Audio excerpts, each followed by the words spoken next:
Então, a gente vai abrir agora, para quem tiver algum questionamento, quiser. A gente também tem pergunta lá, que veio por e-mail, mas acho que a gente abre primeiro aqui e depois. Alguém tem alguma pergunta, alguma inquietação, alguma colocação? Eu vou aproveitar, então, enquanto as pessoas se motivam aí, já que eu gosto de falar, para dar.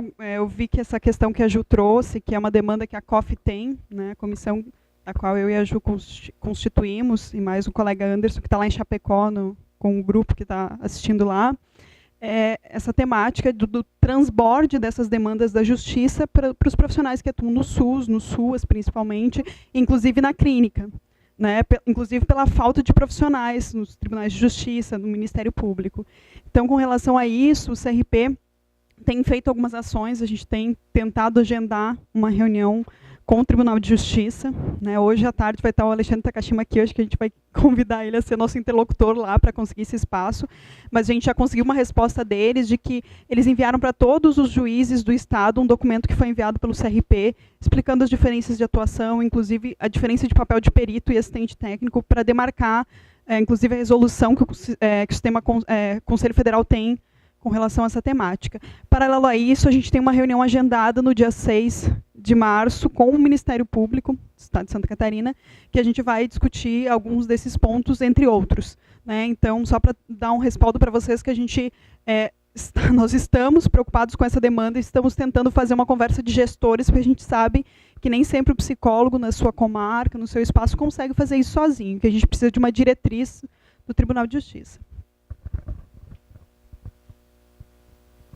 Vou pedir só que as pessoas falem seu nome, espaço de atuação para. Meu nome é Michele, eu sou a única psicóloga da Vara da Infância de Florianópolis, tudo bem? Por enquanto, desde 2009, que foi a entrada oficial dos psicólogos por concurso no Judiciário Catarinense, então eu sou a única da Vara da Infância de Florianópolis. A gente tem mais 2 em Vara de Família aqui em Florianópolis e 1 na Vara da Violência Doméstica. E em poucas cidades, pouquíssimas, mais algumas, talvez 15 do estado, a gente tem mais 1 em cada uma, fazendo tudo, né? Clínico geral das varas do estado, né? Então, nós, recentemente, também a gente montou a Associação dos Psicólogos aqui do Poder Judiciário de Santa Catarina. Já tivemos alguns diálogos com o pessoal de São Paulo também, né? No sentido de fazer esse tipo de questionamento para o judiciário. Nós temos enviado diversos pedidos contra desvios de função também, que é pessoas que foram concursadas para outros cargos, exercendo atividade de psicólogo sem ter sido concursados para isso, que existe no tribunal. E também localizando a necessidade de aumento da demanda crescente desde que a gente entrou, né, que não é possível dar conta sem grandes prejuízos tanto para os usuários quanto para os profissionais envolvidos, né? Então, a gente também tem essa grande discussão e essa luta para aumentar o número de profissionais, e também cada um de nós sempre tenta fazer esse diálogo com os juízes de que o profissional da assistência social, da saúde, não deve fazer o papel de alguém que avalia a situação que ele está intervindo como terapeuta, ou, enfim, né, nas suas diversas situações lá. Então, coloco aqui, não sou a presidente da associação nesse momento, mas eu coloco a nossa associação também à disposição do Conselho para dialogar a respeito disso, tá? Porque eu acho que é muito importante, a gente não pode perder o ritmo das situações, inclusive quando houver, que a gente tem brigado para ter concurso público para mais cargos de psicólogo, mas não temos tido diálogo. O doutor Alexandre é muito sensível a isso, ele nos ouve muito também, né? Mas a gente entende que não é só fazer o concurso, e sim também participar disso, né? Participar para entender o que é que precisa ser cobrado num concurso para esse tipo de atuação, né? E, inclusive, nós tivemos já em contato com o Conselho há algum tempo atrás, acho que em 2010, porque o tribunal também esperava de nós que a gente fizesse tudo que um psicólogo pode fazer. Clínica, dos servidores, organizacional e a perícia, a parte da parte do primeiro grau, né? Então, isso nós conseguimos não assumir. A gente já conseguiu a delimitação de que cada um tem o seu contexto, né? Então, seria mais isso que eu queria só contribuir para dizer que a situação é muito crítica, mas que nós não estamos desistindo ainda de conseguir melhorar. Tá?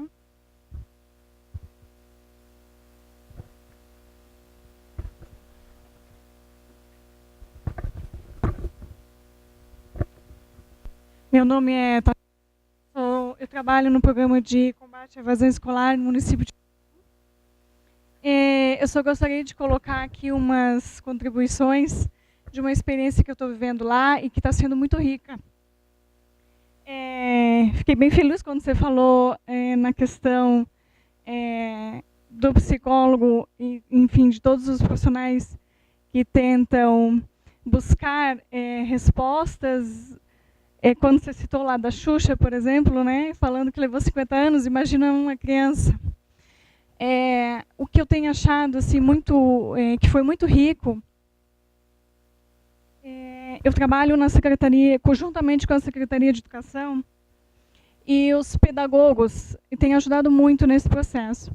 Principalmente os pedagogos que trabalham na educação infantil, no ensino fundamental 1 e 2, porque eles trabalham de uma forma muito lúdica também com a criança, porque eles participam diariamente na sala de aula ou no contexto da criança, da comunidade, conhecem a comunidade.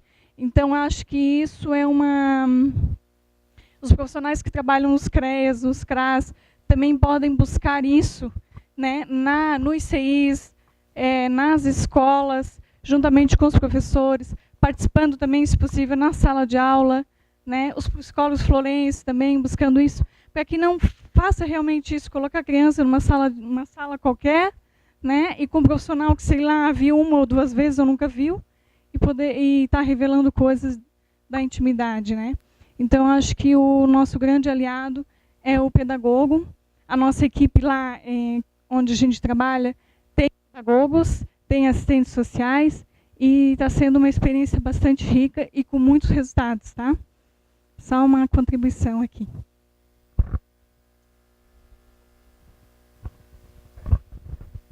Alguém mais, gente?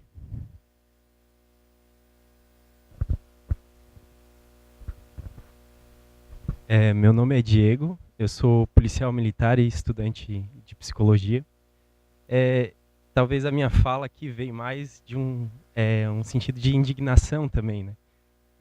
Muito do que a psicologia passa com o poder judiciário, outras instituições também passam por isso. Tanto civil, polícia militar, que tentam trabalhar diretamente com o poder judiciário. Eu falo tentam porque realmente é quase como se fosse uma esmola, né? A gente tentar dialogar com o poder judiciário, que seria um absurdo, né? A gente falar isso, sendo que é um sistema, que era para trabalhar em rede, enfim.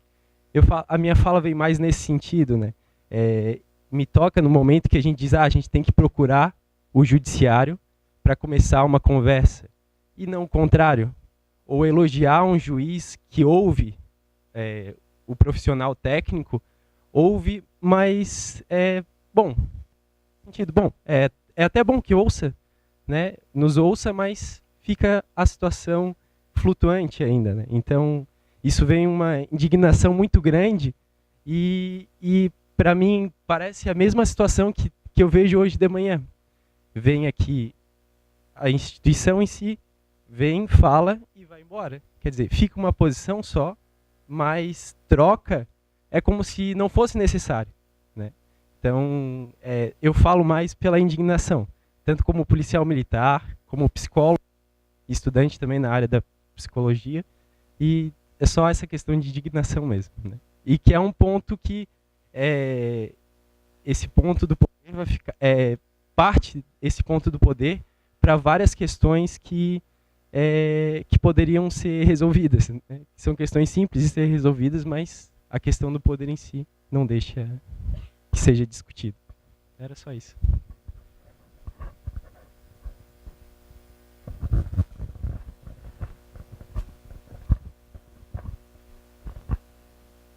Bom, eu trabalho como psicóloga em um CRAS, aqui em Florianópolis, que é um centro de referência em assistência social. E assim, quando a doutora Esther falou da questão de você trabalhar, o CRAS trabalha mais na questão da prevenção, da atenção primária, e a gente tem recebido assim essas intimações para comparecer em audiências, que envolve muitas vezes a guarda de uma criança, a perda do poder familiar. Então, aí, às vezes, a gente fica numa situação assim, bem complicada, porque, às vezes, o teu trabalho é voltado assim, todo no empoderamento da família, no vínculo com a família, e quando você recebe essas intimações, que são intimações mesmo, para você comparecer e estar lá presente, e aí às vezes é quebrado nesse momento o vínculo que a família vê você como profissional, como alguém que ela criou uma confiança, que empoderou ela, ou alguém que seria defensor dos direitos delas. Então, assim, a minha pergunta é se hoje, que amparo assim, legal o psicólogo tem, quando é chamado para essas audiências, em que ele pode se basear, para ele não querer relatar, ou naquela situação, o que ele pode preservar, o vínculo que ele tem com a família, e até mesmo a função dele ali dentro do trabalho da assistência social, mais em nível primário. Tem alguma base, algum amparo que ele pode se preservar? Gente, vamos fazer um bloco de perguntas. Eu vou passar. Então, de repente, você comenta uma e aí você comenta e tá ok. Tá. Pode ficar para a próxima. Primeiramente, bom dia. Meu nome é Imatuíra, eu faço parte de uma ONG, a ONG Criação. Nós fundamos a ONG também. O propósito é em prol dos direitos da criança e do adolescente, inclusive tem alguns representantes aqui. E, na sua maioria, os seus integrantes são estudantes de psicologia e também psicólogos.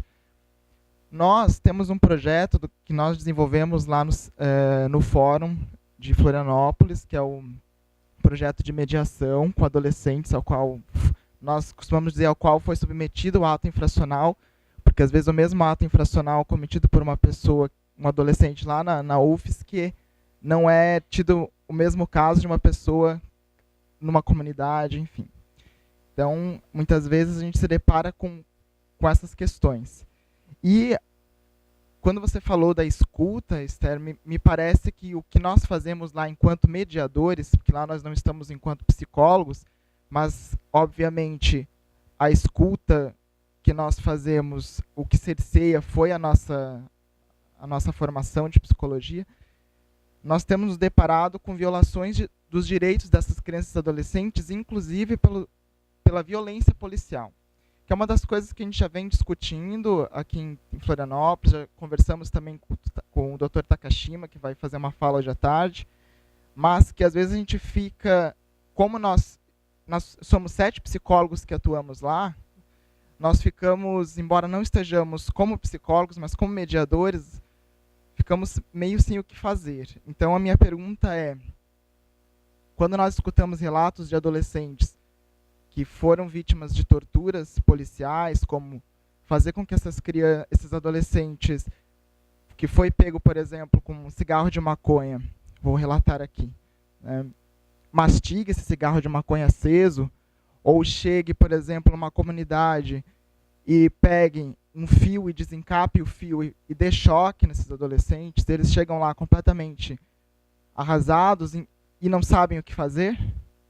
Só que, por outro lado, eles têm medo, né, de fazer, por exemplo, uma denúncia ao Ministério Público, que seria uma das ocasiões que uma das coisas que nós poderíamos fazer. Eles têm medo justamente pelo fato de que consta no BO o nome da pessoa e eles podem ser linchados no outro momento. Então, o que nós, por exemplo, enquanto profissionais, e aí também se estende ao Conselho Regional aqui de Psicologia, também é uma pergunta que eu posso estender, poderíamos fazer nessas situações, né? Já que os adolescentes não têm condições realmente de eles fazerem uma denúncia, né? Obrigado. Acho que então agora a gente fecha esse bloco e depois a gente abre para...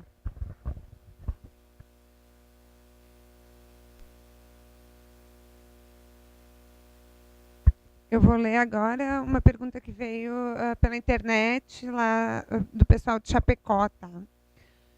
Como profissional que atua na relação com o sistema judiciário, deve se posicionar ética e tecnicamente em situações de violação de direitos nos espaços judiciários? Eu acho que vai muito na linha do que o colega ali estava perguntando.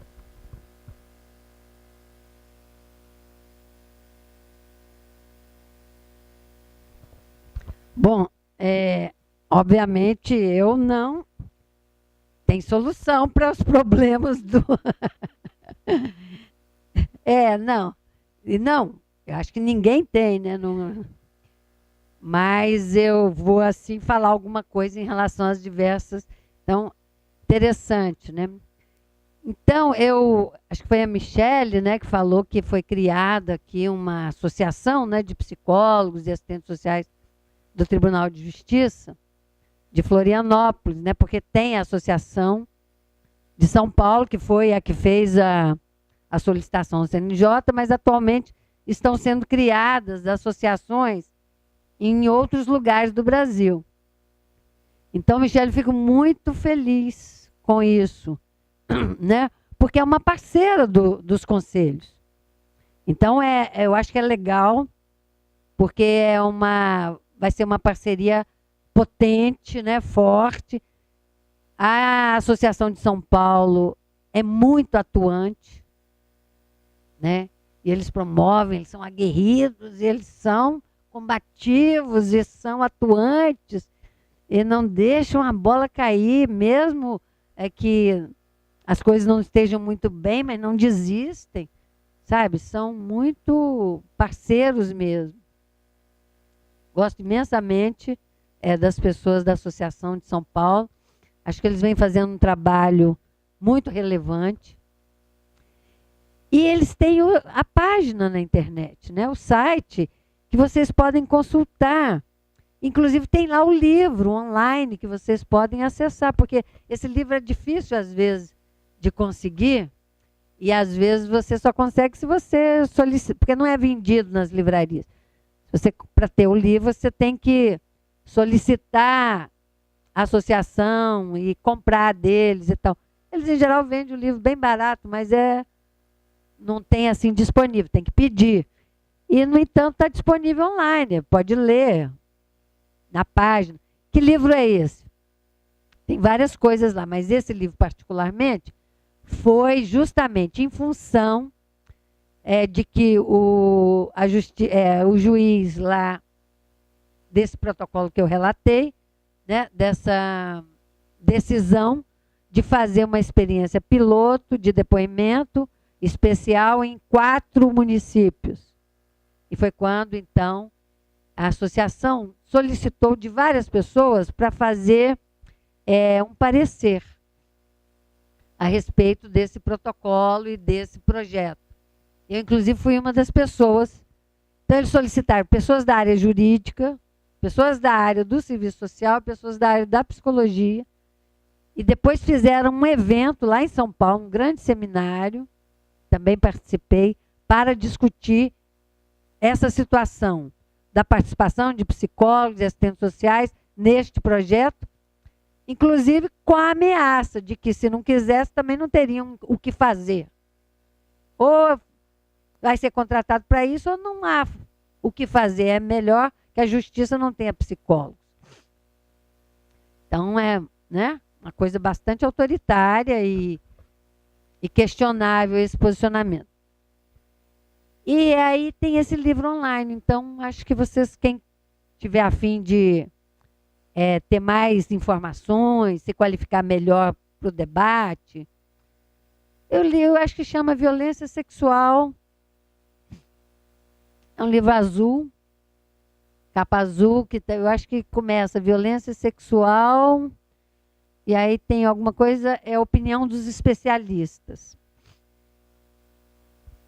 Né, na página lá da Associação de São Paulo. Então, eu fico feliz, né, que tenha sido criado aqui, e acho que pode ser um bom parceiro, né, para o Conselho. Né? Outra coisa, então, eu não sei se eu peguei os nomes direito, eu não sei se é a Tatiana, que falou da educação infantil, não sei se o nome é Tatiana mesmo. Eu escutei Tatiana, né? Então, é a coisa da educação infantil, né, da parceria com os pedagogos, e que a educação infantil tem uma forma lúdica. Mas até isso hoje está em questão.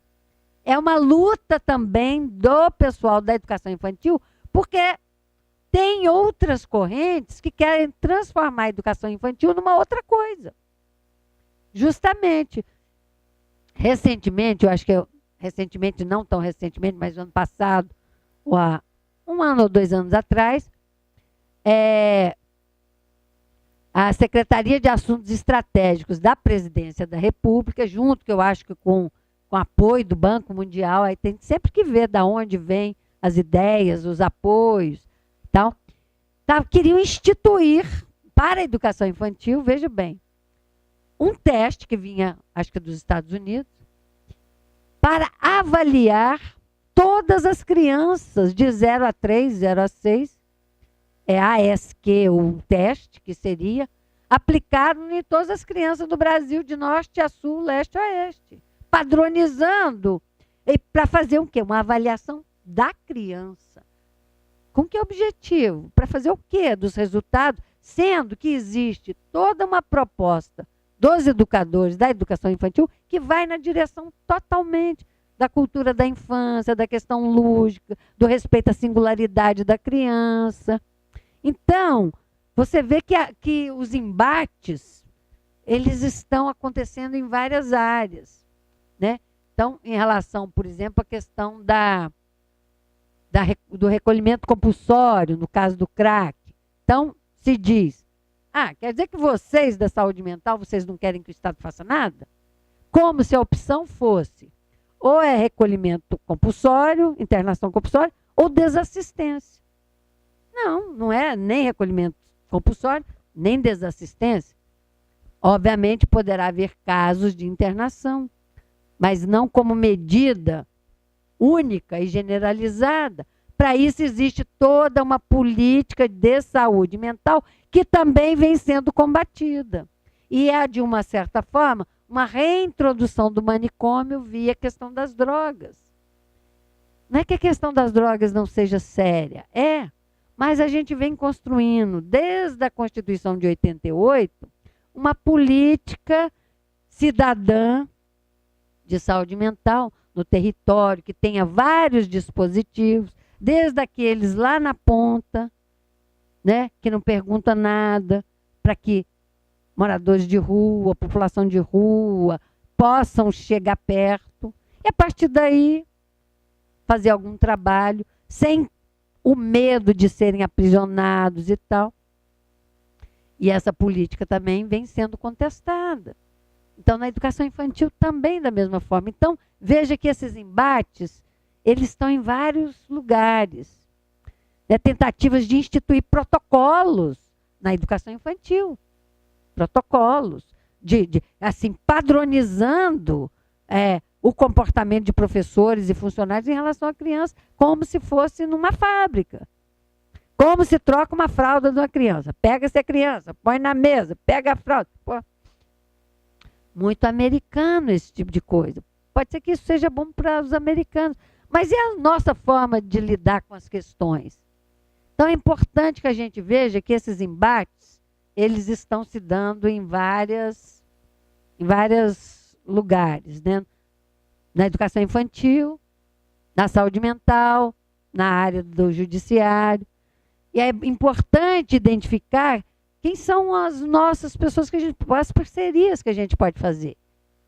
Com os educadores, com os assistentes sociais, com o próprio pessoal da justiça ou da polícia, que sejam pessoas que também queiram fazer um questionamento de certas práticas e propor outras, né, mais cidadãs. Então é importante isso. Aí o Diego, né, Diego? Eu acho que é importante manifestar essa indignação, né? Acho que é um lugar também para a gente manifestar. É importante que a gente possa dizer da nossa indignação, do nosso sofrimento, das nossas angústias, né? Exatamente, no caso específico, os delegados e tudo, a delegacia de polícia, tem todo um trabalho a ser feito que também não pode ser expropriado deles. Eles não investigam mais. Todo o ônus da prova tem que ser na criança de 3, 4, 5 anos. E os delegados não investigam mais? Então, tem toda uma, né? Precisa de trazer esse debate também. Qual é a função? Um dia a gente estava no Conselho Estadual da Criança lá no Rio de Janeiro e tinha um delegado. E quando as pessoas foram falando sobre o depoimento, ele foi se assustando, porque ele é delegado. Eu não sabia que era... Mas eu sou delegado, e os delegados? Ele tomou um susto. Tomou um susto. Porque ele falou, uai, mas o que os delegados vão fazer então em relação aos processos, em relação às investigações e tal? Falei, então se posicione. Discuta a questão, essa questão está aí. Né? Acho importante. Né? E a gente sabe, o sofrimento do policial é muito grande. O adoecimento na categoria policial é enorme. É um adoecimento muito grande. A gente sabe que é muito adoecimento mesmo. Outra coisa do CRAS, né? Que você falou, da intimação para comparecer às audiências. Né?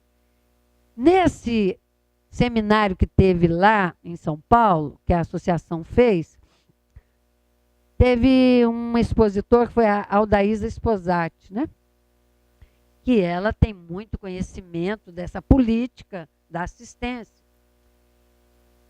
E ela falou muito claramente, né?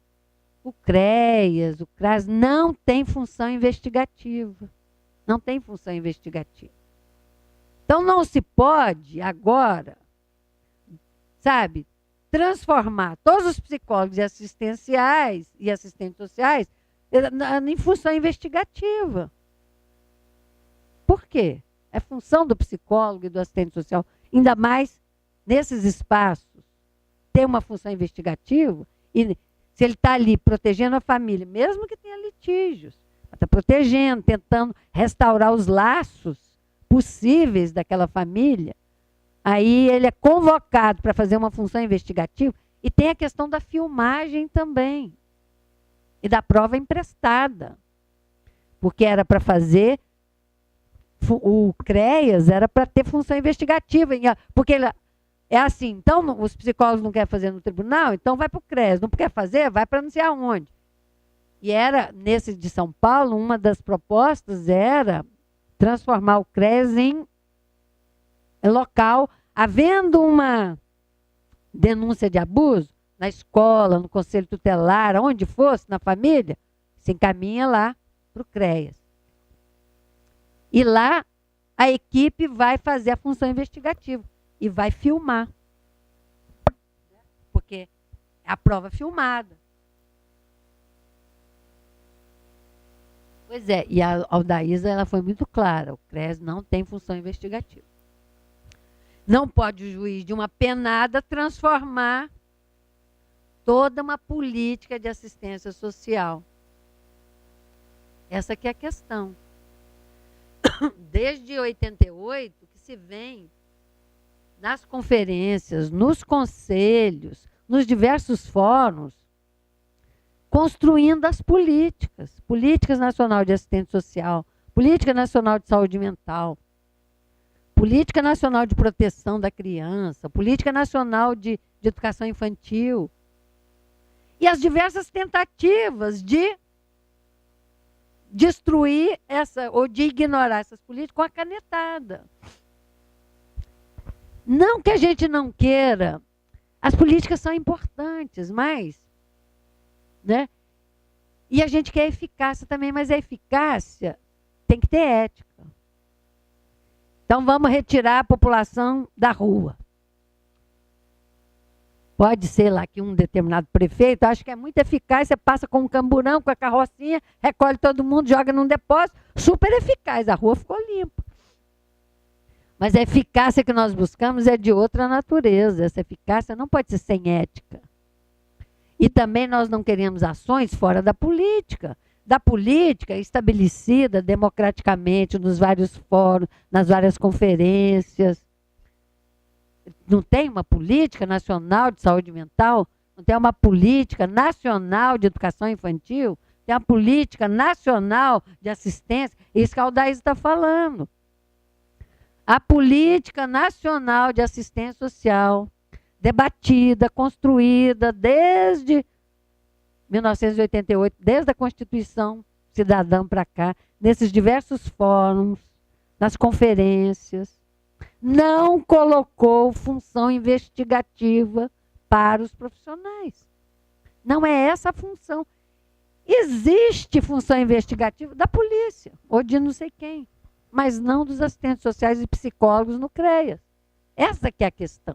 Mas o quê? Função investigativa não é importante? Você quer que o abusador fique impune? Não, mas não é função do psicólogo fazer função investigativa quando ele está no CREAS, ser requisitado para isso. Então, é um debate.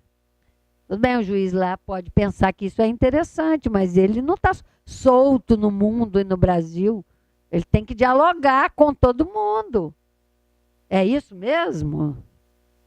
É justo? É interessante? Não pode ser assim, de qualquer jeito. Então, é essa a questão. Mas como é que a gente vai resolver essas questões, né? Não é questão simples, não. Né? Outra coisa da ONG, né? Aí da mediação, e o que fazer quando, no decorrer de um trabalho qualquer, e esse particularmente, mas outro, surge uma denúncia, né, de abuso ou de violação de direitos, e no caso torturas ou alguma outra coisa. Mas as pessoas têm medo de serem mortas, o que é um medo que a gente tem que respeitar. Porque a gente sabe dos assassinatos, dos extermínios. O Brasil é um país que mata muito. Mata muito, principalmente seus jovens. Né? A gente fala da força da juventude, da beleza da juventude, da importância da juventude. No entanto, o Brasil é um dos países que mais mata a sua juventude. Né? Então, adolescentes de 14 anos até jovens de 24 anos, ou 29, né? Essa faixa etária é uma faixa etária que tem morrido muito, né? Objeto de extermínio, de morte e tal. Eu acho que não tem uma questão simples. Isso aí precisaria de discutir melhor, talvez com o conselho, e também com centros de defesa, Centro de Defesa de Direitos Humanos, que tem experiência em encaminhamentos de defesa, né? Porque não é tão simples. Então, é uma coisa que tem que ter realmente. Não vai meter a mão nisso aqui de qualquer jeito. Porque depois esse adolescente volta para sua comunidade e você não está lá. E o nome dele é exposto e ele aparece morto no outro dia. E pronto. Ninguém quer esse resultado. Então, há que discutir isso com o conselho. Há que discutir isso com os centros de defesa, com a defensoria, antes de qualquer coisa, para saber, porque tem, por exemplo, às vezes, programas de proteção de testemunhas, mas muitas vezes eles também não são muito satisfatórios, e as pessoas às vezes nem querem participar dos programas.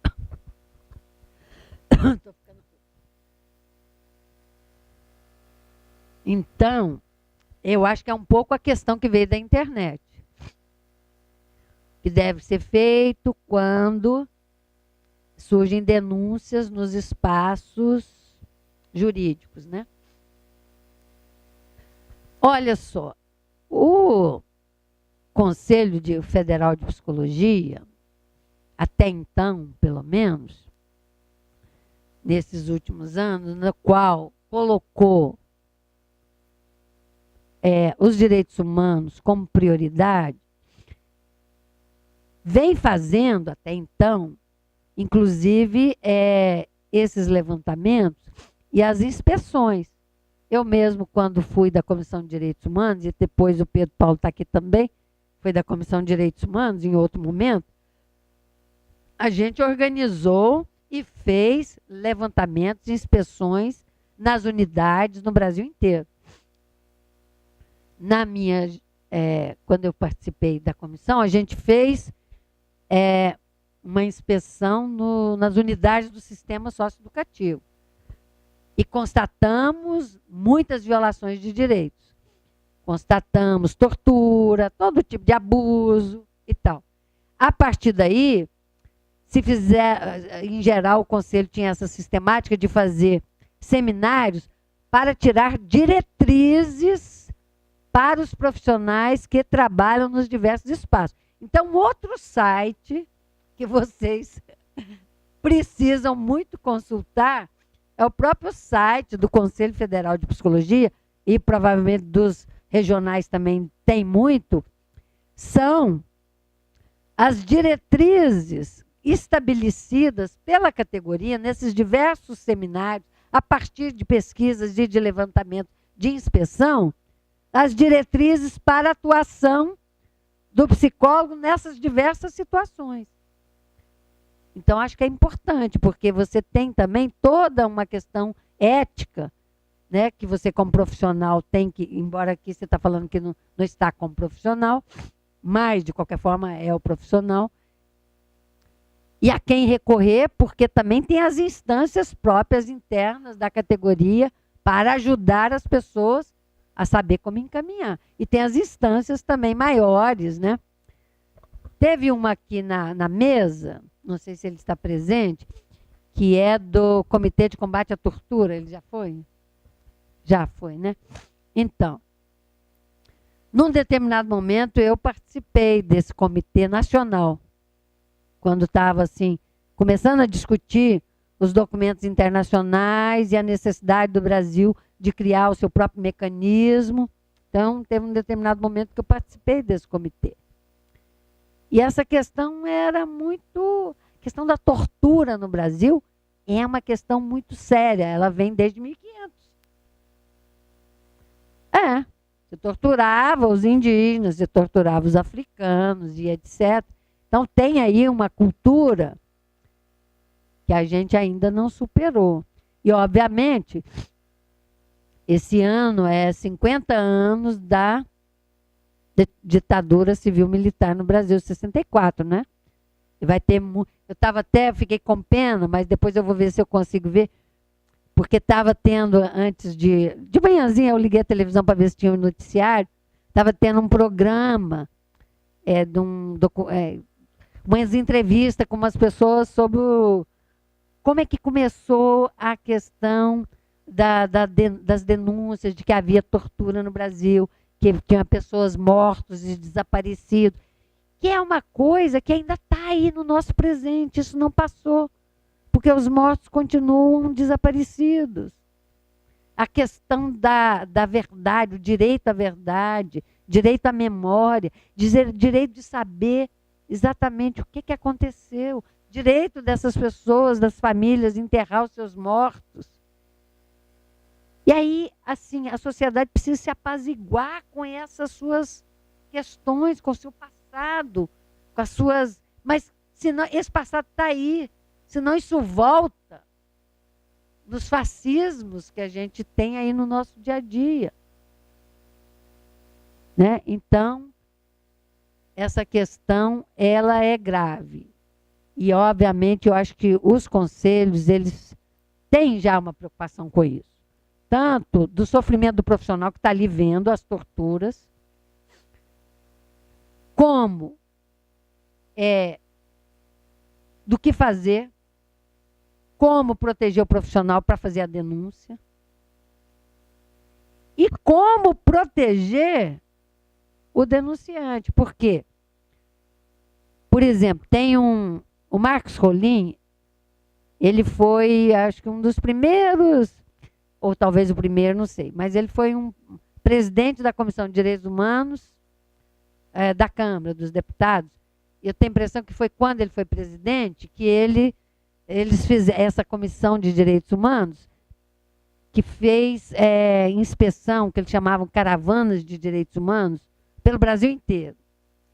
Nas unidades prisionais, nas delegacias, nos manicômios, em várias instituições de longa permanência. Eles iam fazer também em comunidades indígenas, não sei se chegaram a ter pernas dentro do espaço da gestão dele de fazer isso, mas fizeram bastante. E uma questão que ele sempre colocou muito é o seguinte: vai lá na FEBEM, na época FEBEM, lá em São Paulo. E aí os meninos dizem: doutor, a gente vai contar tudo para o senhor. Aí vocês vão embora. Amanhã o senhor não está aqui. Aí o pau vai comer aqui amanhã com a gente.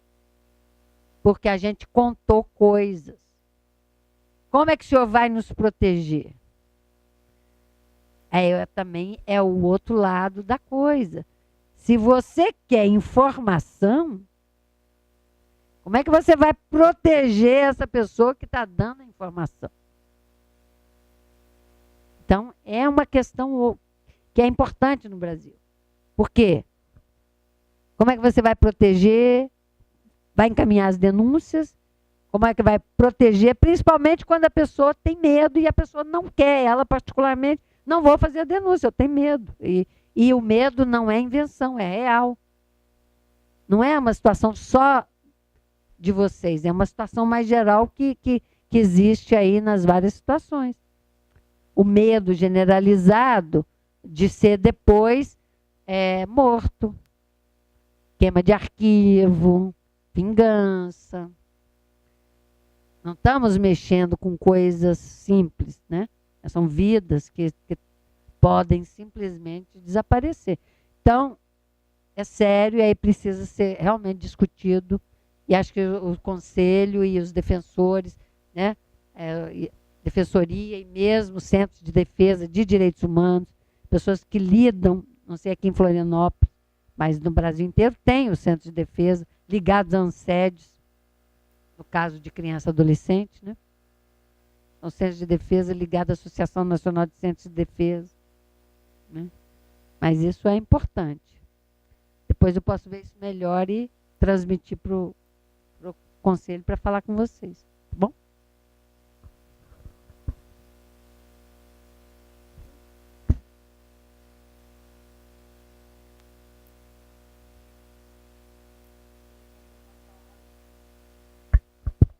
Adiantado da hora também, né? E a conselheira presidente vai tecer alguns comentários até com relação a questões que foram levantadas relacionadas ao CRP. Paralelo a isso, acho que a Juliana... Queres que eu fale? Algumas questões foram levantadas aqui, e só para tranquilizar, talvez, e também para tranquilizar a nós, o Conselho está preparando um documento de orientação coletiva para os psicólogos que atuam nos diferentes espaços na interface com a Justiça. Ou seja, tanto para os psicólogos que estão lá no Tribunal de Justiça e para discutir com os juízes que querem um subsídio do Conselho, né, sobre essa diferença de função, quanto para os psicólogos que estão no CRAS, no CREAS, nas clínicas, inclusive na área organizacional do trabalho, entre outros, sobre pontos que chegam à COF, né, as perguntas mais recorrentes no Estado. Então, esse documento deve estar pronto agora em março, né, está com, como a gente... Até vocês viram na programação que a gente vai ter o lançamento da nossa revista agora, então nós estamos focados nisso, porque é uma mudança da forma de comunicação do Conselho, e nós vamos, o documento, os textos já estão prontos, a gente precisa de diagramação, e esse documento vai estar disponível no site depois. Não sei se a gente vai ter cópias físicas ainda, quanto onera o Conselho, e também pelo fato de que as informações devem ser atualizadas online, a gente pode estar atualizando mais recorrentemente. Então, quanto a gente tiver mais questionamentos e respostas, a gente pode colocar lá. Então, essa é uma questão. E convidar você... só dar uma notícia, uma informação de que a gente teve 69 pontos de acesso à internet. Não necessariamente esses pontos são uma pessoa só, então a gente teve um grupo bacana aí de psicólogos que estão em casa nos assistindo. E todo que está sendo transmitido aqui está sendo gravado pelo Conselho e vai depois estar no site e, né, no nosso YouTube, na página do YouTube do Conselho, e vocês podem estar recompartilhando com as outras pessoas que não puderam estar conosco. Vou passar, então, a falar para a nossa conselheira presidente. Então, acho que já deu para perceber assim, um pouco o tom desse plenário que está assumindo, né, que assumiu a gestão em setembro, e agora, com o início do ano, realmente começando a sair para a rua, né? Esses primeiros 3 meses de gestão foram 3 meses de muito planejamento, de tomar pé da situação, de conversar com a entidade, de fazer articulações políticas, enfim. Agora, já iniciando até em janeiro, 31 de fevereiro, né? 31 de fevereiro, que a gente teve em Chapecó, janeiro, que a gente teve em Chapecó, iniciando esse trabalho de conversa, de diálogo com a categoria. Temos como uma principal meta, né, e um grande desafio enquanto gestão, estreitar os laços, o diálogo e a participação. A gente quer conversar muito com a categoria.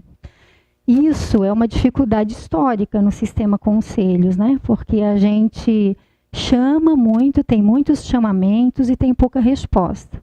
E aí o que a gente ficou nesses 3 meses se perguntando é que truncamento existe aí nesse diálogo, né? De que essa resposta é pequena, pelo desejo que a gente tem de estar conversando. E aí temos algumas hipóteses aí que a gente vai estar testando, e assim, pensamos que a falha na comunicação, né, de que a gente participa daquilo que nos é significativo, então que a gente precisa estar significando mais.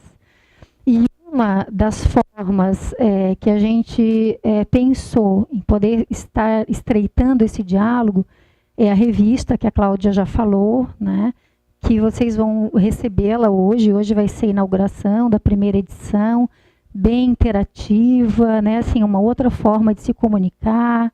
Depois a gente vai estar falando um pouquinho mais dela. Uma outra forma é a política de colaboração e participação, né, que a gente tem divulgado nos nossos meios sociais, mas nós teremos polos em várias regiões do estado, com articulação local, com agenda comum, uma agenda da categoria, uma agenda nossa, para estar dialogando sobre as questões mais amplas do sistema conselhos. E uma outra ideia bem bacana, né, que eu até queria estar falando um pouquinho para vocês irem se sentindo convidados, são os grupos temáticos, né? E hoje, oficialmente, nós vamos querer constituir o grupo temático da psicologia na relação com a justiça. Como vão funcionar estes grupos? Nós teremos um grupo de psicólogos, assim, todos que quiserem participar, está aberta a participação. Teremos um grupo de psicólogos referência, com campo de atuação nesta área, que se reunirá provavelmente aqui em Florianópolis. Esse grupo vai ser transmitido online para qualquer lugar do estado, né, e do país, se quiserem, né? Outros psicólogos poderão estar acompanhando das suas regiões, dos seus locais de trabalho, inclusive, né? Não só psicólogo individualmente, mas outros grupos. A ideia é essa, né, que outros grupos nos locais de trabalho possam estar se organizando para participar deste grupo de área temática. O objetivo dele é a qualificação técnica, é pensar a prática profissional, né? A gente acha fundamental essa escuta que a gente teve hoje aqui, né, das demandas, das dificuldades do campo, de elas serem trazidas para o conselho, né? E aí se pensar coletivamente o como poder administrar isso, né? Então, tem esse objetivo central de refletir sobre o campo, de dar subsídios, de fazer orientações coletivas, né, da COF, que é a Comissão de Orientação e Fiscalização, de dar subsídios para o exercício profissional com qualidade ética e técnica, né? E também é um grupo que vai estar elaborando a sua pauta, não só de aprofundamento de temas que são importantes, como a gente está fazendo aqui hoje, mas também uma pauta política, né? De que conversas a gente vai precisar estar tendo, por exemplo, com o executivo, com o legislativo, com o judiciário. Então, a gente vai poder estar juntos construindo esse espaço, esse campo. Psicólogos que se sentirem convidados aqui presentes e até os que estão nos acompanhando online, né, poderão procurar a Juliana durante o dia de hoje. O Júnior, que está lá atrás, te apresenta aí, Júnior. e o Anderson, conselheiro Anderson, em Chapecó. Achei bem bacana, né, Esther? Muito importante. Agradeço bastante, em nome do 8º plenário, né, a sua participação. Acho que é importante ali, acho que você já respondeu, né, sobre a questão do denunciar, mas como o conselho se sentiu provocado também em estar respondendo, né, queria estar dizendo de que qualquer psicólogo no exercício profissional que se deparar com uma situação de violência, né, aos direitos da criança e adolescente, né, ou qualquer pessoa, precisa denunciar, né? Acho que isso é uma premissa que o nosso Código de Ética determina. E aí sim, todo esse cuidado que a Esther fala de como denunciar. E o Conselho, ele é parceiro tanto para estar orientando, nós temos aqui nossas agentes fiscais, que podem levantar a mão aí para conhecerem, já não estão mais. As agentes fiscais estão participando do evento, enfim, então, né, temos como orientar de como fazê-lo, né, essa denúncia. Um outro espaço que temos, que aí acho que se encaixa bem na tua questão, é a Comissão de Direitos Humanos. Esse plenário definiu que a Comissão de Direitos Humanos será composta por alguns conselheiros, né, mas por movimentos sociais. E aí a tua ONG se encaixa. E a ideia é que esses movimentos sociais, que fazem o controle social junto conosco, né, possam ser subsidiados de como fazer o enfrentamento das situações de violação de direitos, né? Então, desde estar fazendo a denúncia, dando publicidade a isso, enfim. Então, a gente vai estar via Comissão de Direitos Humanos, composta por movimentos sociais, dando mais visibilidade e também uma atuação em relação a isso. Tá? E, por fim, gostaria já de convidá-los, né, já que a Esther comentou sobre a situação de violência, no evento que estaremos realizando no dia 31 de março, que é uma segunda-feira, na Assembleia Legislativa, que chama Processos Ditatoriais e Subjetividades, um evento alusivo aos 50 anos da ditadura civil-militar. E aí, assim, temos, que eu vou até pegar para mostrar para vocês, uma publicação do Conselho Federal de Psicologia, que chama A Verdade Revolucionária, inclusive Pedro Bicalho está aí já. Lá atrás foi um dos conselheiros federais organizadores. Esse livro é um livro testemunho de psicólogos que foram vítimas da ditadura, né? Estaremos fazendo o lançamento nesse dia. E também abrindo debate sobre essa questão, né, desse tipo de violência, né, que é uma violência gigantesca, com marcas profundas, extremamente relacionada com psicologia, né? Teremos ali uma fala sobre a clínica do testemunho, que é uma metodologia de estar abordando essa questão da violência. Então, era isso.